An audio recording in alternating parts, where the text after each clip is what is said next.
Right, well, here we go. It is nearly that time. Yeah, good morning. I hope everyone's doing just fan-dibbly-dozy. How are we all? Are you all good? You know, this thing's going well? I do hope so. Good.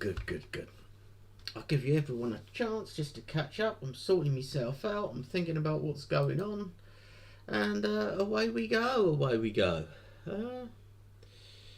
Let's do this. We'll have a bit of that up there so you guys can see what I'm looking at and know roughly what I'm talking about and all the rest of this pajizzle. Right, so it's good to see you all. Thank you very much for joining me. I know realistically that you know, most of you are going to be watching this recorded, but that's okay. I don't mind. It's all good, isn't it? Yeah, so welcome. This is the Crypto Duck Life. I am the Crypto Duck. Yeah, it's a Wednesday. If you're joining me now, good morning. So, the show, as always, it's brought to you by Diamond Hands Network. Great little social network. Come and check us out. It's in the description. Have a cheeky chat. I'm always there. The lads are always there. Always good for a bit of a giggle. BYBIT exchange. Link for that's in the description. Please use the link, guys. It does help the channel. If you're going to trade anywhere, that's the place to do it. And it's worth making yourself an account, even if you aren't ready to use it just yet. And finally, the guys at BYBIT app. Great guys, social app, bit like WhatsApp, but on the blockchain. Yeah, lots of fun. If you'd be kind enough to, you know, check out the socials behind me. It's a new Twitter. Please note that it is a new Twitter. Crypto Duck. Add me up on there. Have a chat. And yeah, here we go. Oh, also, you know, if you want to subscribe, please do. You don't want to miss a show. It's all fun. Right, so let's have a look at the market, shall we? Currently, Bitcoin, it's sat on 28,537. Now, I was eyeing up 28,500 as a pretty strong support. If we can close the candle above this level, hopefully that's a good sign and we're going to be pushing ever further up. Ethereum, I'm eyeing 2k. I've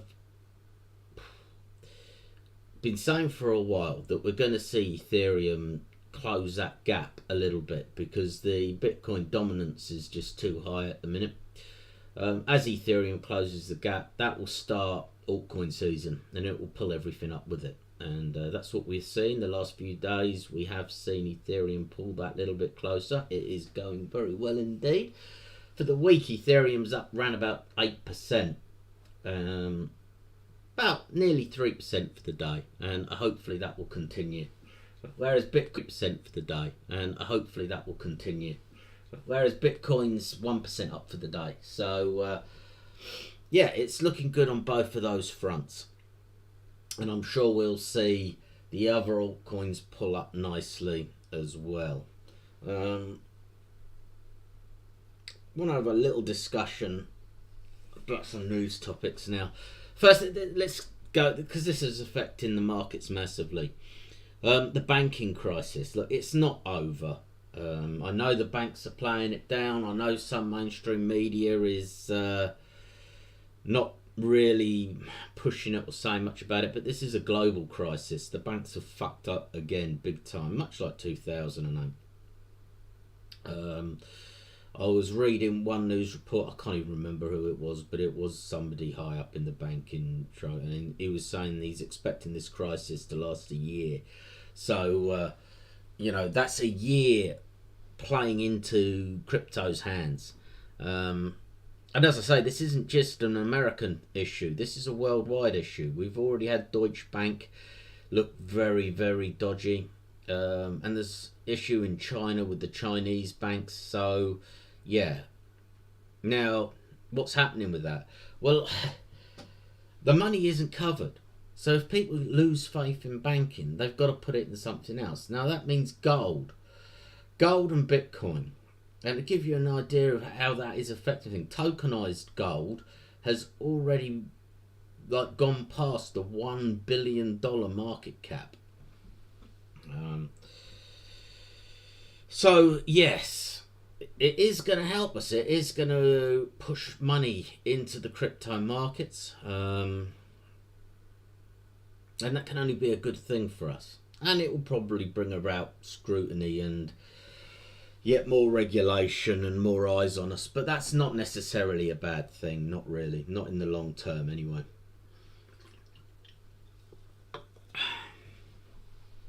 In other news, a Swiss government-owned bank, Post Finance, is preparing to roll out crypto services, including trading and holding services. So that's a nice, interesting, real-world thing. I'll touch on it again, even though I spoke heavily about it yesterday. But Musk seems to be pumping Dodge. I'm assuming he's trying to make enough to settle the Twitter debt. You know, obviously said with some humour there. I'm not accusing Mr. Musk of anything, honest. I'm just saying what it looks like. Texas is looking again at cutting or getting rid of its incentives for mining companies. It just doesn't seem right to me. You put incentives in place, these people move to your location to take advantage of those incentives, and no sooner is it done, they fucking ditch it all. It doesn't seem fair, does it? But it you know, it is what it is. Yeah, Shib's had a pretty good time of late, hasn't it? Where are we? Down here, look. Yeah, it's up by 9% for the week. So yeah, it's had a pretty good week. Yeah, it did have a little bit of a dip yesterday, but its general momentum is carrying on. Now, PawSwap, PAW, it's jumped to nearly 20%. This has been pushed by both Ethereum and SHIB rises, which it relies on. But it jumped nearly 15%, so it's definitely worth looking at. It did secure some fairly decent listings on new exchanges as well, so it's bullish for them.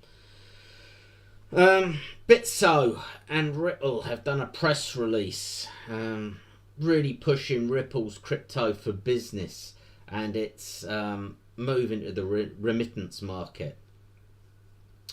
Basically just saying that Ripple transferred over 3.3 billion in United States dollars between the USA and Mexico, and this is in 2022, so this is the bear market, peak capital. So I say that's yeah, man, you know, I've mentioned it a few times. Ripple get nothing but really positive, bullish news, but it's just not transferred into their price because of the court case. Realistically, they should have broken their $1.20 all-time high in 21. I would have expected it to go to maybe certainly $2, maybe even $3 in 21. So really, if we can get this solved before the next bull run in 25, you could see a $5 Ripple. Yeah, it depends if, you know, the amount of tokens that they've got launched and how far up in comparative to the other coins that would push their market cap. It's a tough one with market caps because it's very easy to go, oh yeah, if that doubled, its market cap's going to double, it's going to be in about 8th place. But of course everything else is also going to have, you know, at least 1 times by that stage. So yeah, it's not as straightforward as people like make out when you look at these things. But yes, Ethereum is pumping nicely. It's looking very strong and good. Obviously, you've got the Shanghai, or otherwise known as the Shapella, upgrade happening very soon.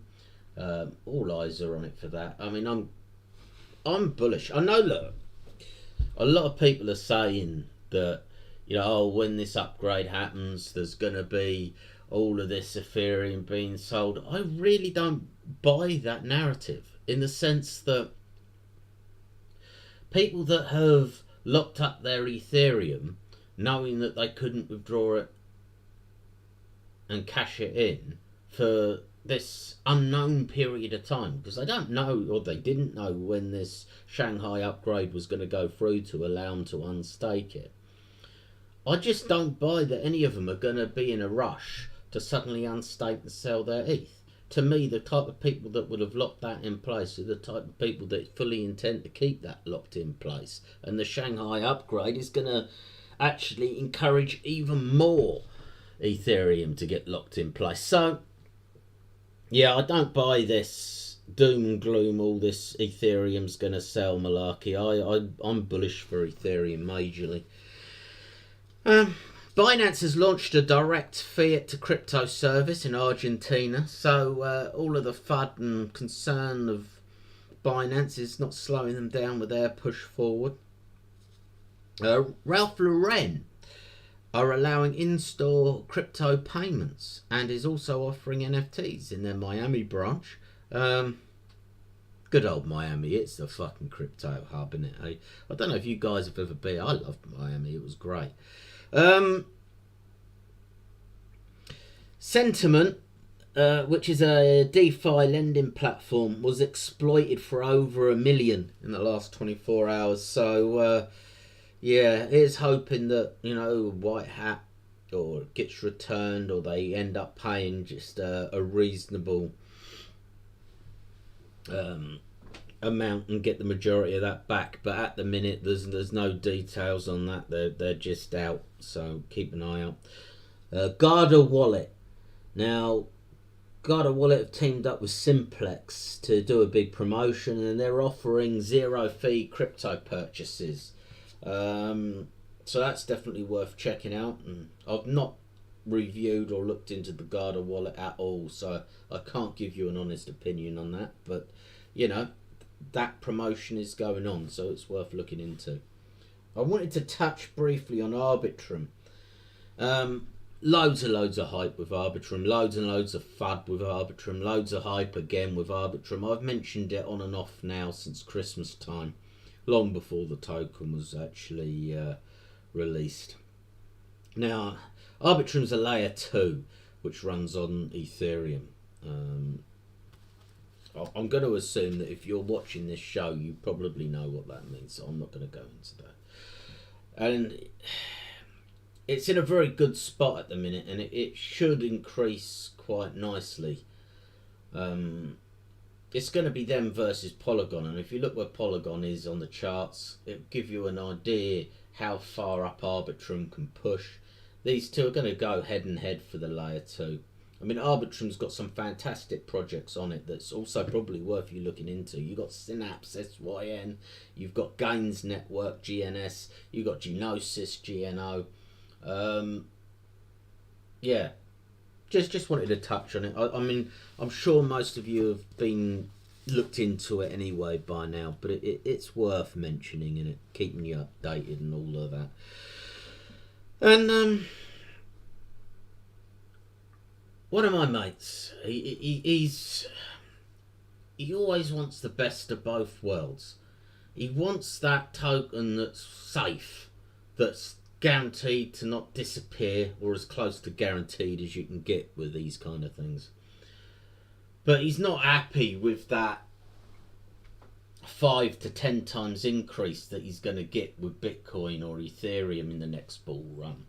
He's looking for that really big increase. And he was sort of saying to me, look, I just want to know what to buy. You know, give me something in the top 100 that has got that potential to make those big increases, but is still safer than a lot of the moonshots that he's currently got. So we were going through the listing, and you know, He's already had Cardano. We've touched on that. Most of these he's looked at. Polygonmatic, yeah, we've got.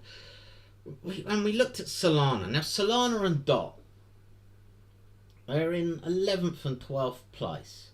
Arguably, they should be sort of up near Cardano, 7th and 6th place. They've got good potential there. If Solana could just stay fucking stable and fix their stability issues, you know, they could do fantastic things.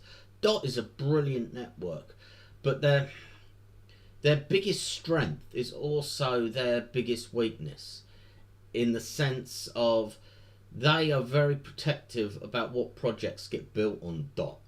They look at that very carefully, and only really good solid projects get on there. And whilst that is brilliant for both DOT and their projects reputation wise, it doesn't help push their price higher, in the sense of the reason BNB's in fourth is not because it's the best or the most, it's just because every shitcoin that comes into existence is built on, it's built on BNB, and then they can then have to buy BNB to create those tokens, to buy and sell those tokens. It creates all that buying in exactly the same way that before BNB it was Ethereum back in 2017 bull run. So DOT are missing out on that, but what you get in return is that proper solidity. But we carried on scrolling down and we settled on ICP. Now this is a really, really interesting project. When it launched a massive fanfare and huge hype. It was really talked about crazy. And you can see down here, the all-time high was $700. Now, this literally dropped almost instantaneously. And it plummeted basically down to $30. And then it bounced throughout the rest of July 21 to the real launch of the bear market in 22. It was bouncing between $30 and $80. Now that's interesting to me because it's sitting currently on $5. Now if you want to say, okay, look, that $700 peak price is crap. Yeah, it should never have gone there. That was just hype. But I think it's very fair to say that a realistic level for the project is between that 30 and 80. And with it sitting on $5 a token, you're talking a decent 6 times growth. Almost about as close to risk-free as you can possibly get, with the potential to easily 10 or 20 times, totally realistically, in the next bull run. Now, that is a very, very comfortable place to be. I mean, its all-time worst was $3. So, the fact that it's so close to that, it's sat on $5. This project isn't going anywhere. I mean, I'll talk a little bit about it so you know roughly how my mind is working. But the idea for it was founded right the way back in 2016. So this is, it was around some time before it finally launched in 21. But the idea conceived in 2016. He raised 121 million backing.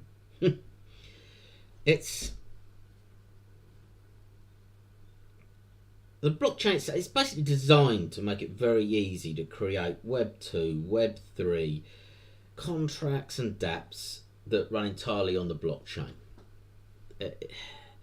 Very powerful and simplistic systems. It hosts, basically it covers every single buzzword of 2021. You've got the metaverse projects, you've got DeFi on there, you've got social projects on there, you've got GameFi on there. And some of the projects are pretty big.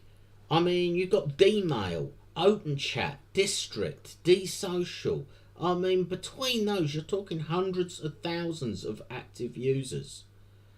That's active users. Yeah, so it's definitely not going anywhere. The community itself is tens of thousands of people. On top of all of that, you've got the Bitfinity network, which is an Ethereum virtual machine network, a bit like ZK EVMs. The Bitfinity network does much the same thing, but it creates an Ethereum compatible environment on ICP, meaning that anything written for Ethereum in its I'm trying to think of easy ways to put all of this, but it's not so easy. Anything written in Solidity, which is it's based on JavaScript, but I'm getting too complicated there. Solidity is a contract language which is used on Ethereum, and it can be used now on ICP on this side chain, a layer 2. So the potential is fucking monstrous, and the downsides are incredibly minimal. I can only see ICP doing good things, so I wanted to bring that up and have that little chat about it, because it's relative and positive, and that's what we need it in these times. How are we looking? Has anything changed? Not massively. We're still sat there holding that support nicely on 28,500. Let's hope for an upwards movement as we go. So yeah, look, I think that's about the show done and dusted. I've nothing more I need to say to you all. It's been good. Thank you very much for joining me. I'm gonna just fill out this week doing these sort of impromptu. They do go live every day. It's 1 o'clock in the UK, the British summertime, BST time. I know it's morning for my American friends, and yeah, I'll go live every day, but I won't start advertising till next week. I'm still learning the software. I'm still getting used to things. I feel happier about how I've positioned stuff. If you guys want me to make the windows bigger, or give me some feedback of what looks good in your opinion and how to make these slightly better. Well, that's about it. Thank you very much for joining me. Do hit me up on the socials. It's be great to see you all, and thank you very much, and catch me tomorrow.